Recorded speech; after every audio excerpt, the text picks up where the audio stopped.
Welcome to Hamilton at War, our 12-part weekly podcast series that brings to life in vivid historical and emotional detail Alexander Hamilton's Revolutionary War service. I'm Robert Child, and I hope you enjoy this latest installment. Hamilton at War, written by Robert Child and narrated by James Gillis. Within a Pennsylvania stone farmhouse in Germantown, Pennsylvania, Washington's subordinate commanders had finished a late council. Billy Lee had just brought a hungry Washington some food. The mood was one of gloom, as Washington's army was licking its wounds from a second consecutive defeat. The first had come at Brandywine, and the most recent, the fog-shrouded disaster at Germantown. In contrast to Washington's losses, General Gates and the Northern Army had secured a great victory at Saratoga in late October, and had captured British General Sir John Burgoyne and his 5,000 troops. Hamilton was at a desk, writing the minutes of the meeting as the last of the commanders filed out. Washington's tired eyes watched them leave. "It is evident our troop strength here cannot sweep the British from Philadelphia without aid," Washington admitted.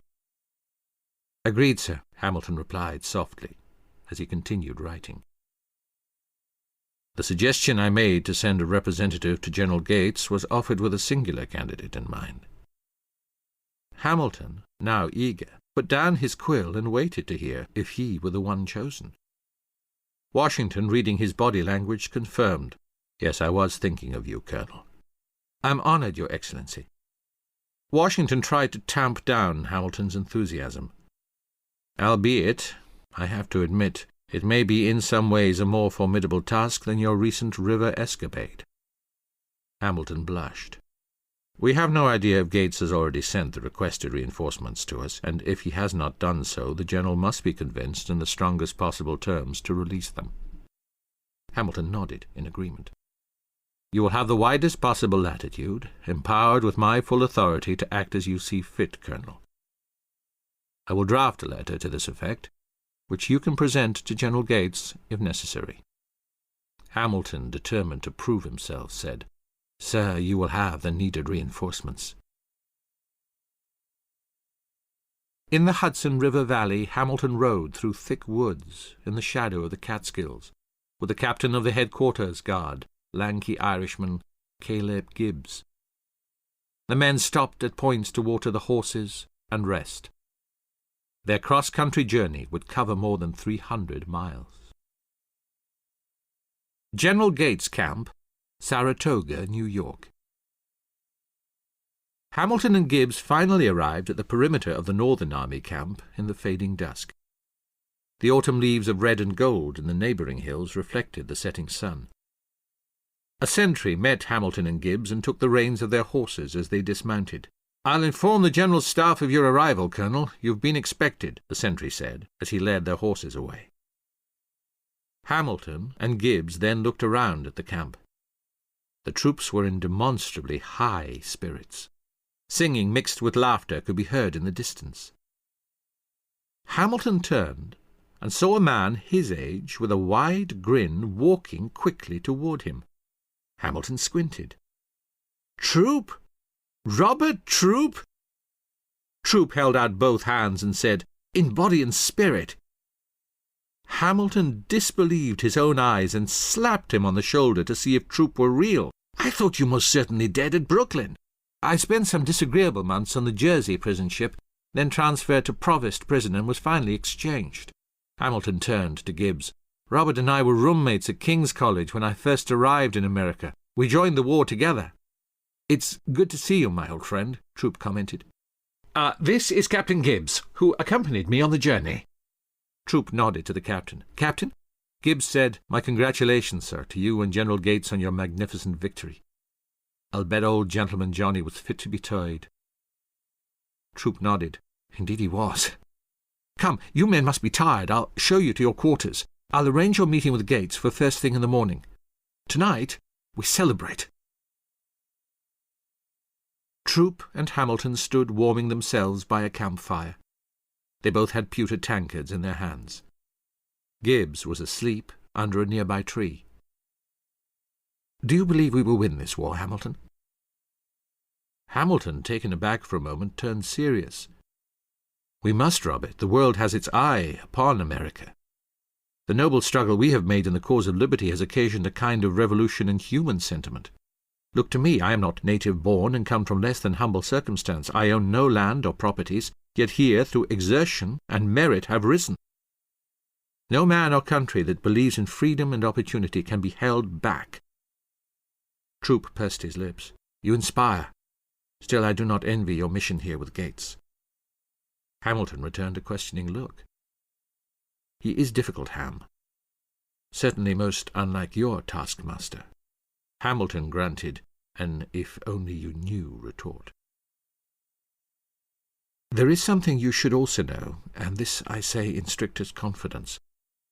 Strong factions within Congress and the army are at this instant rallying support behind Gates to take full command of the war." Hamilton, stunned, exclaimed, "This cannot be so." "I have seen direct correspondence from General Conway and others to this effect. Gates has the entire confidence of the New England delegation." Hamilton's mind started racing. Had their two recent defeats at Brandywine and Germantown and the loss of Philadelphia sealed his commander's fate?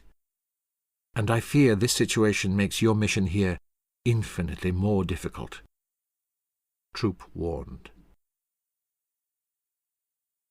Inside a small red wooden house, a heated discussion was in progress between Hamilton and 51-year-old, pompous General Horatio Gates.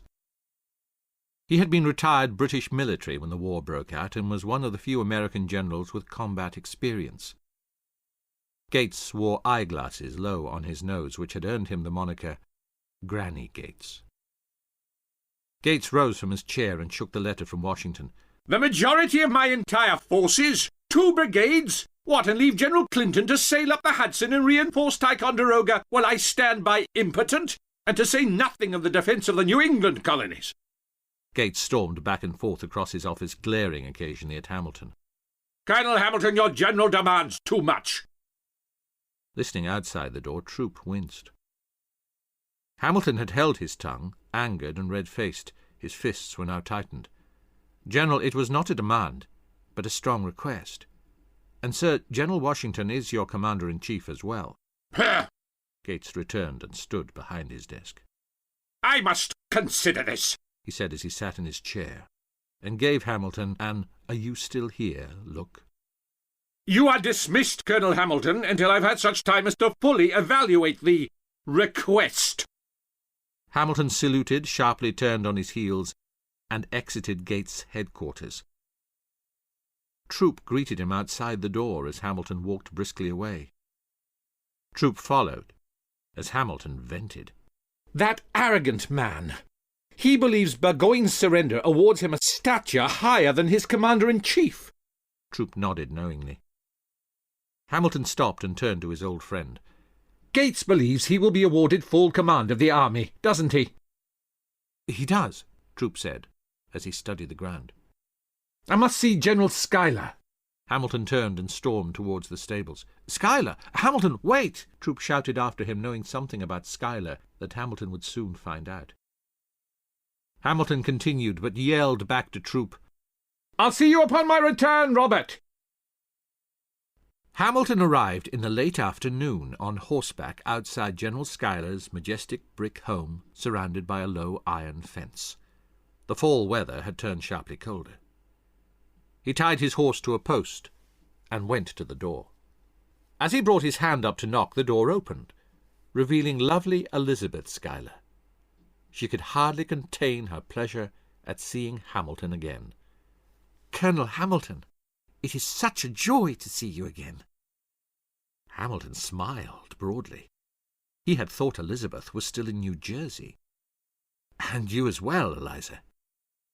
"You are here on military business?" "Yes, I have an immediate matter to discuss with your father." Eliza, slightly deflated, opened the door wider to let Hamilton into the foyer. He took in the opulence of the home.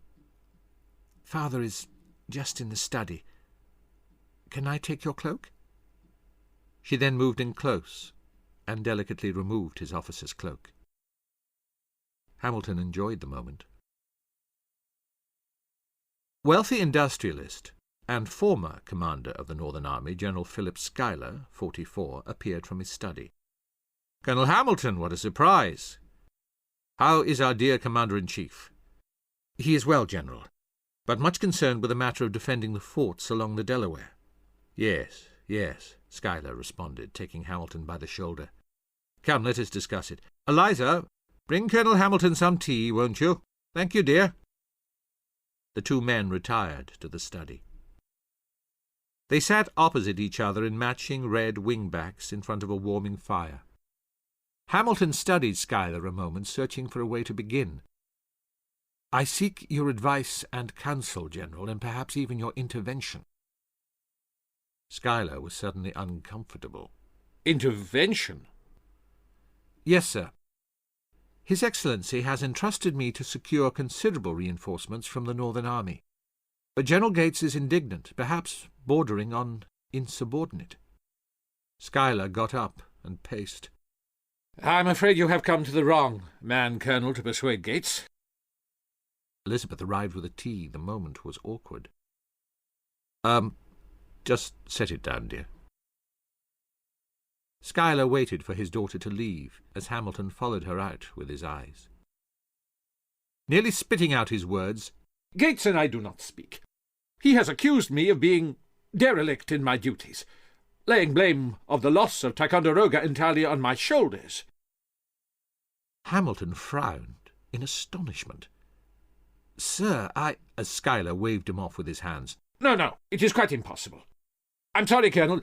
You will have to deal with Gates independent of my assistance."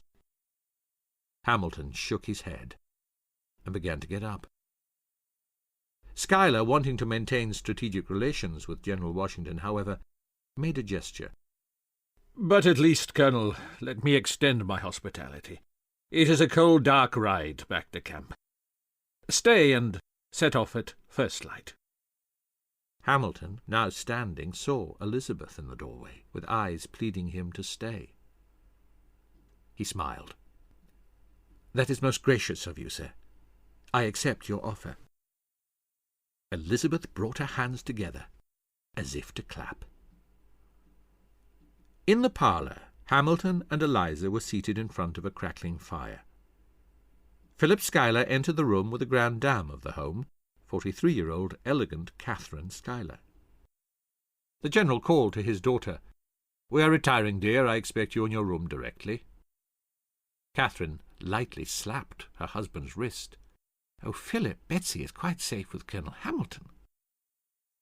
Philip raised his eyes at his wife as Catherine winked at the couple and added, "Not too late, though, dear." "Yes, mother." Hamilton, embarrassed, smiled. Catherine pulled her husband's arm. "Come along, General."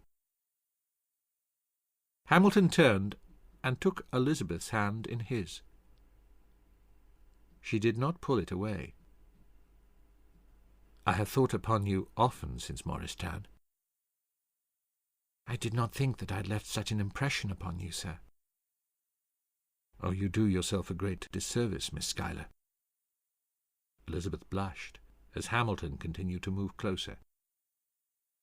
"If you'll forgive my boldness, I have seen your face in 1,000 dreams." Elizabeth, drawn in, surrendered. "Oh, Colonel." They moved closer, and their lips met, and they became locked in embrace. Their shadow, now one cast by the fire, slipped slowly down the wall. Hamilton, outside the home the next morning, held the reins of his horse. Elizabeth, in the glow of love, had joined him. Elizabeth's two giggling sisters spied on the couple from an upstairs window. "When shall I see you again?" "I will pass with Gates' troops on my journey home.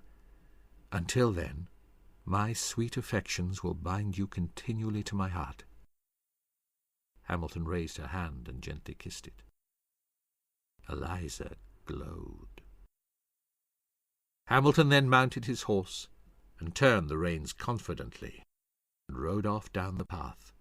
Eliza remained, watching him leave.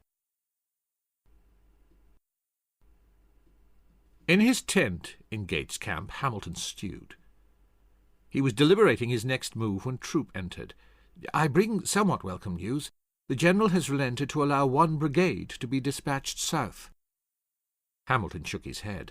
"I was charged to secure 2. And then he stopped. "Robert, what if Congress does award Gates full command of the army?" Troop did not have an answer for him. "What brigade am I to escort south, General Glover's?" "No, I do not believe it is Glover's." "Whose then?" Hamilton asked. "Patterson's." Hamilton's face searched the name. He hadn't heard of Patterson before. "Ham, it is our smallest, with just 600 men." 600 men?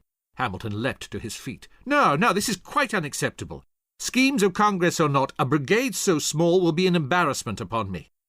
I must see Gates at once. Hamilton barged through the door of Gates' office. Gates, immediately upset, stood defiant. They came face to face. "See here, Colonel, how dare you storm into this headquarters?" "General Gates, I do not consider it either compatible with the good of the service or my instructions from His Excellency to consent that the brigade you selected should march to him." "You're out of line, Colonel. Guards!